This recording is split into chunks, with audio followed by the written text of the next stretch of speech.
friends, welcome back to another video. Tel tunain schedule chule bank account wa phone number ki linga hum message tabang message sung jam tabang ke use pa dang dang style a hung government scheme langa sanga kona hung ji hello le private langa kona message sung ki thot nong ji na tabang recharge kan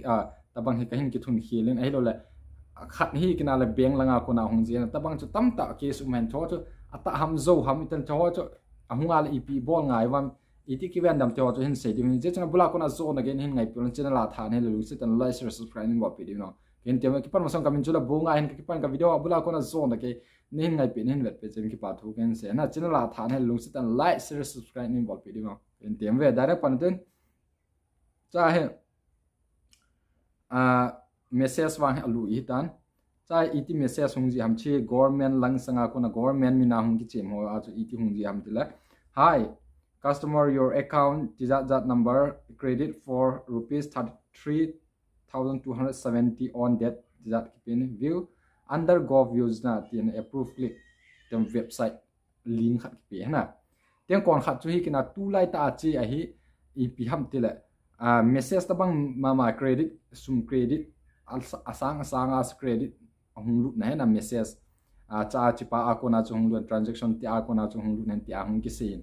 ông kia sẽ cho tên cha hi pi hin ball kin ham tele ama ho hin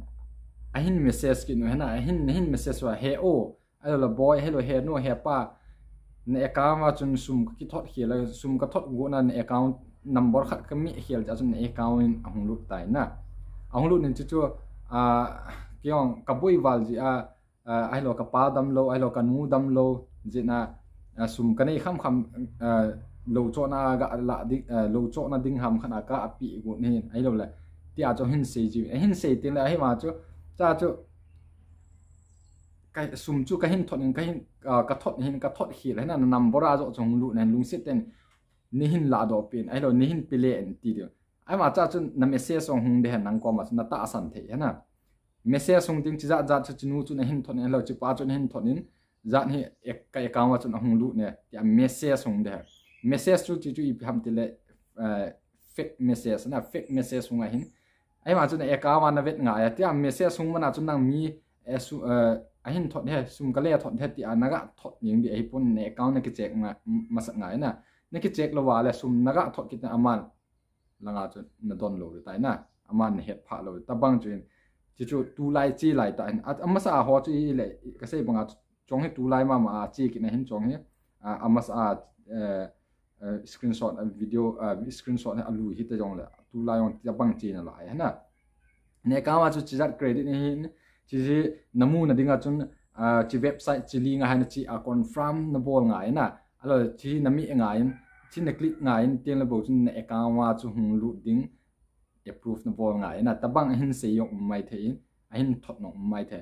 normal message na hung ding whatsapp message na hung the chu hoila hung dam wa ke thei poi na ma tia hung ala cho chu na don lo de na free ki ti chu apalo hi na free chu chu sei tham mi ki chep na an la yang de na free a im cha ki mu ta poi tu lai chu ni ja free ki ti po hi don lo de na cho tho na ki cho tho na bol di na free a til government langa kona scheme ho apply na bol wan thu chu men ai ma ti sum mu na dinga message direct nga nang ni hin tho na line click nga le sum ne credit chun ne account na kila lo pai the na ta banga message sum ho ji direct fraud hin tela min emergency ta sum ka hin thot khel ne hin thot le an ti ho fraud hena in ka vian divin ka de sang ki pa bula kona zone again hin ngai pin hin vet pe jeng ki pa thu ken se channel la tha ne lu se tan like share subscribe ni bot video no ken tem ve ki pa